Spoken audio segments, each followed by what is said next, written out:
I want that universal theme. We are all in danger if one of us is in danger. Today I'm taking you to Nantucket, to the Nantucket Book Festival, and my engaging conversation with best-selling author Dawn Tripp. The profound care for reading, not just for authors and readers, but for the ways that authors and readers connect through the lens of a story and the lens of a conversation and the sharing of ideas and the commitment to the community, the literary community. So thank you so much, and I'm honored to be in conversation with you today, Vanessa. Oh, thank you very much, and I am so pleased to be here. This is my first trip to Nantucket. It will be my last. You guys are so amazing and so personable, and you let us cross the street. I'm amazed. So I'm going to just share a little bit about my words about this book. This, to me, is a magnificent historical novel about shifting identity, place, and female power. Fire, Sword, and Sea is a bold, immersive story about a legendary 17th century pirate and her passion for freedom in the sea. The Washington Post, among so many others, praises this book for exploring the maritime and political history of the Caribbean through the eyes of a woman determined to follow her own path. Riley's latest is a welcome addition to her body of work, uncovering forgotten or overlooked women from the past. So I want to know, we've had a little bit of a chance to talk over this weekend, but there are some questions I haven't asked yet, deliberately, because I wanted to ask them for the first time here. Tell us, how did this story of this extraordinary young woman take hold? Well, I was on an arduous writing retreat in Jamaica. And anytime I go somewhere, I want to know about the local history. So, for those who don't know, Kingston, Jamaica is right next to Port Royal. Port Royal is the Sodom and Gomorrah of the West Indies. On a single day, it was hit with a tsunami, an earthquake, and half the city burned. It's literally still in the ocean. But the piece of the fort that survived, they've turned into a museum. So Fort Charles is there. So we're walking through the museum. I have my daughter, I have my mother-in-law, and we're all over this fort. So we walked where Lord Nelson had walked and took the viewpoint there. We're crawling over canyons, doing this kind of thing. And they're like, would you like to see the prisons? And I said, no, I'm black. I don't want to go see the prisons. She said, but we have the female pirates were kept there. I'm still black. No, she said, the pirates are there. I'm like, I'm still black. She's like, the female pirates, Mary Read and Anne Bonny. Okay, I'm gone, right? Now I've got to go see it. And this joyous feeling that we've had all before changes immediately.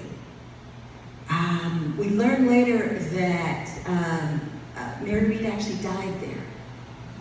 And it was just a different feeling. I knew there was a story. And I don't want to get spooky on you guys, but sometimes you just feel there is a story there. And we started doing some research, and the name Jacquot de la Haye comes up. And I find this girl, literally, she's a girl, she works in her father's tavern. She's a screw up, she's, rebellious. And somehow this woman comes from basically being a barmaid to a pirate captain, leading an integrated boat of men and women. And I'm like, I have to know everything about her story. And just after that, I was gone. I was a pirate for a while. So one of the things that I love so much about this book is how meticulously it's researched. And I'm a bit of a stickler for that in historical fiction. Like, it needs to feel fluently real. So I need to be able to enter the story and feel like I'm entirely immersed in a world and with the kind of telling detail that brings a place to life, a time to life. And yet, what you also manage to do, this is a story of adventure.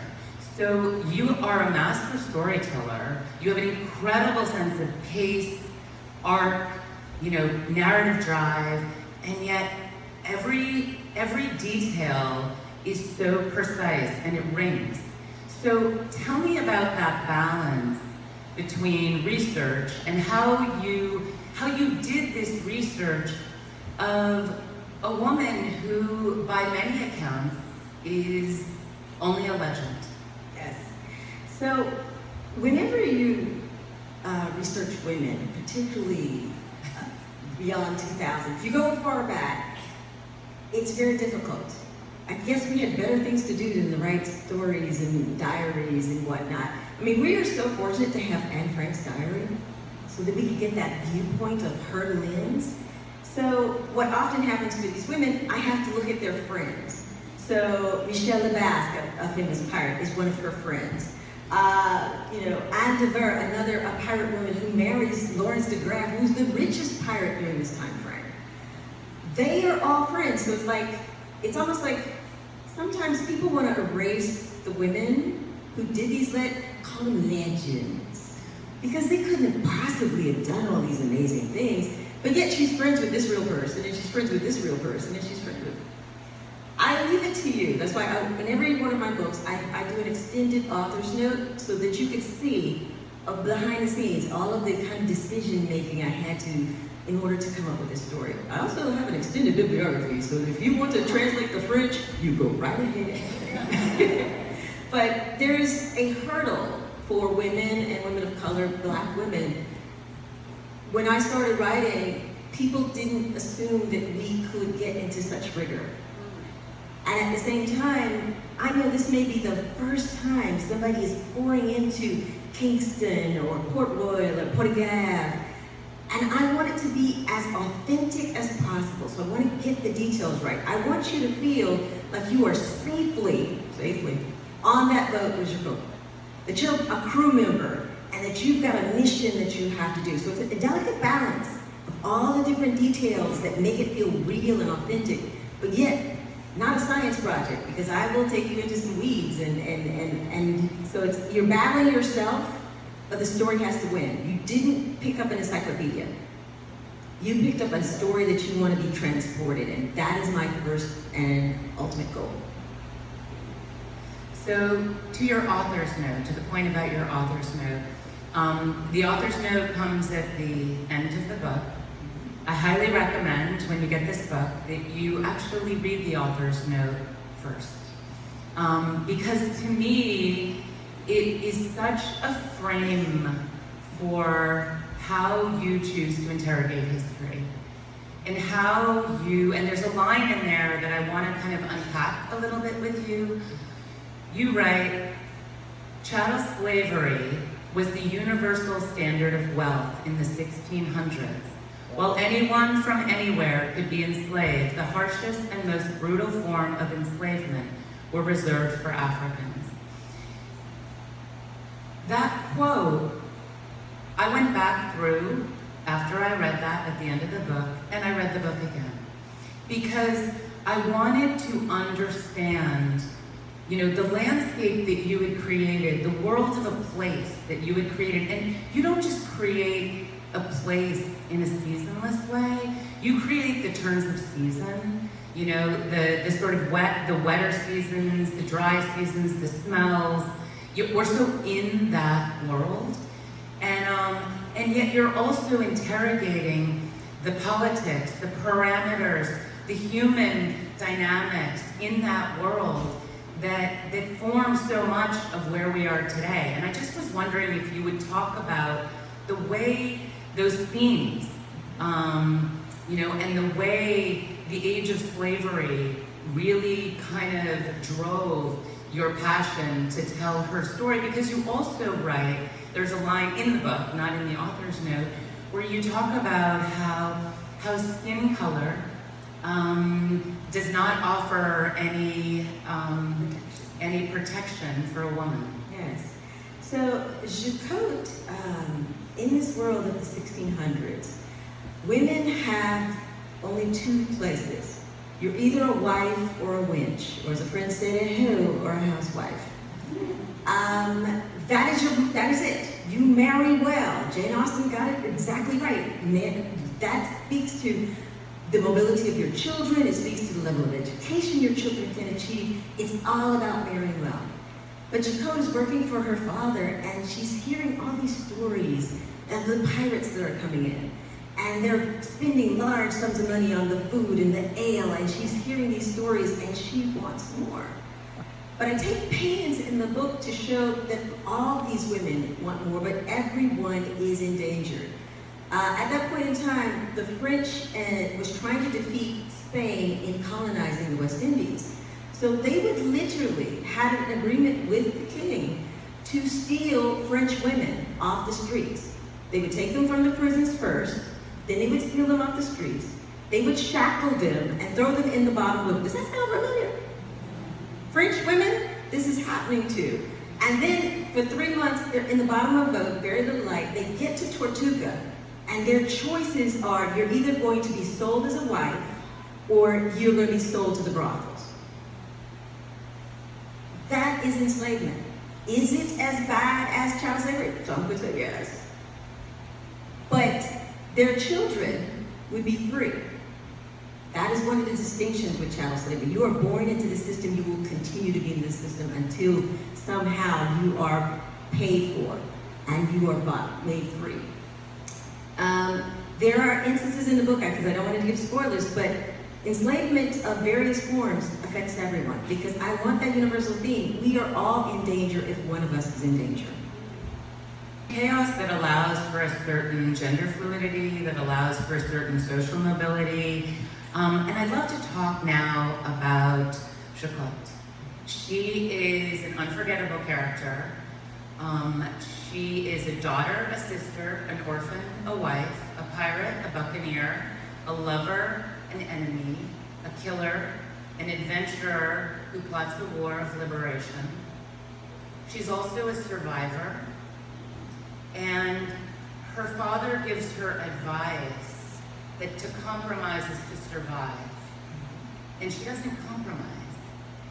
And her gender and her sort of frustration at the imposed societal rules, expectation, laws of her gender, it shapes the decisions she makes, the limitations that she insists on challenging, transcending, and the risks and disguises that she takes. And I'm so curious about how you chose to center the passion of this young woman, the ferocity of this young woman. She leaves her home, and there's an incredible line, and we talked about it a little bit last night, about rage. How she leaves with rage, and then when she returns home, like her emotions are slightly muted, shaped by her experience, but the rage remains. And the rage, we sometimes negativize rage, but rage when it's channeled, rage the way you've brought it alive in this novel, rage can be such an important force for social good, social justice, and change. And I was just wondering if you could talk a little bit about how, as an author, did that come to you right at the beginning? Like that sense, like that burning sense of who she was? Because she is such a strong, exceptional character, and it kind of ties in with that emotion, like she's unbridled emotion, and she learns how to temper it, how to channel it, in order to kind of challenge the systems of power that surround her. Excellent question. The author's greatest gift is where they choose to begin a story and where they choose to end a story.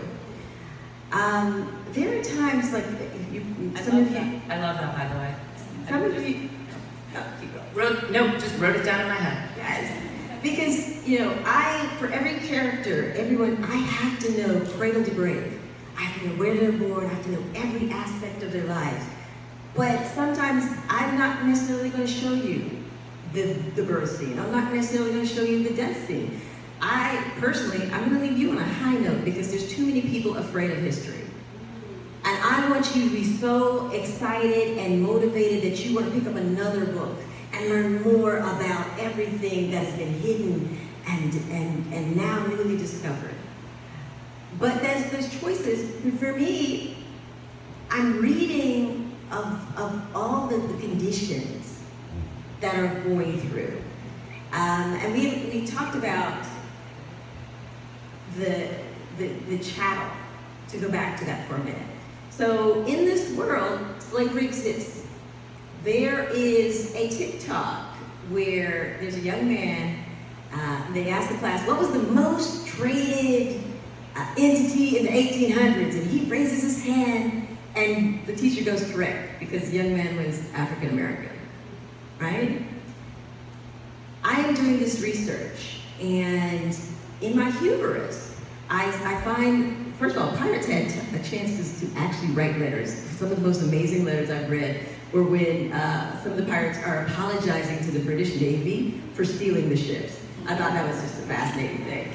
But I'm reading one of the pirates' manifestos, and there are 16 guineas, pewter vase, 17 guineas, silver urn, something like this. And I'm like, wow, that's a lot of money for these items in this time frame. And I just kind of packed it away. Henry's letter to the British Empire, and he's talking about Guinea as in the whole of Africa. I had assumed that those 17 guineas were the silver coin in London. And I should have understood, yes, even though the coin is developed in 1610, but every other thing that I've read in the Caribbean is all Spanish real. Spain is running the economy down there. You want pieces of Spanish money. So I go back to that letter, and it's 17 guineas, as in 17 people, for this pewter urn. 15 people for this silver vase. When pirates stole, they couldn't keep the objects they stole. They had to convert it into some sort of currency, and the universal currency is enslavement. It changed. There was a rage that I read a lot of history.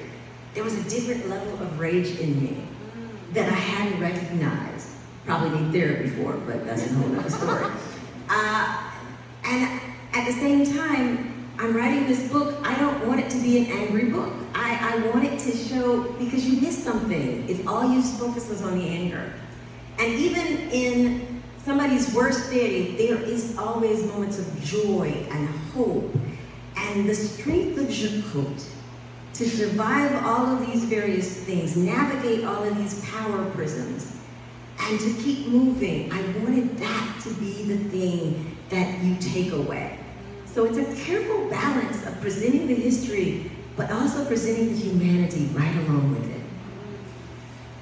And my last question, because I want to make sure that we open up to your questions, is you just talked about how the choice a writer, the sort of greatest gift that a writer has, is deciding when to begin the book, when to end the book.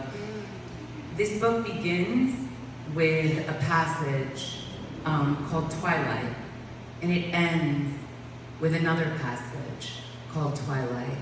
And I love that so much, because the journey that you tell of this young woman and the age that she lives in, and the relationships that she forms, that she loses, the love, the adventure, and the hardship that she faces, the realizations that she comes to that sober her, that she learns through and drives forward. Like, this is a story of a young, fierce, flawed woman who has to learn what it is to live in the between. Okay, that was beautiful. But I cried when I got to that last passage, and the awareness that sometimes that's what we're left with. We, in a way, yes, it ends on a higher note and a sense of kind of, there's a resolution, and loose ends are what we live on, right? Absolutely. When you sculpt a novel, you know, in your first time you're writing it, you don't necessarily, you feel the themes, but you don't really know the themes. When you start revising it and cutting off the chaff, you see the silver nuggets. And for me, time was a very big thing when I was writing this book. And I didn't realize there were 2 twilights in every day.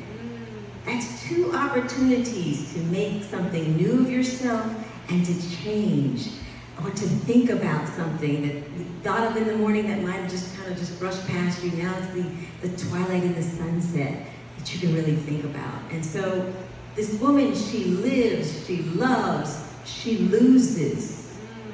And sometimes, you know, for a woman to have the things she wants, there's always a sacrifice. And I wanted that to come through, and it's like our second thought of, this is the life I've lived. I wouldn't change necessarily a thing, but this is the life I've lived. Thank you so much.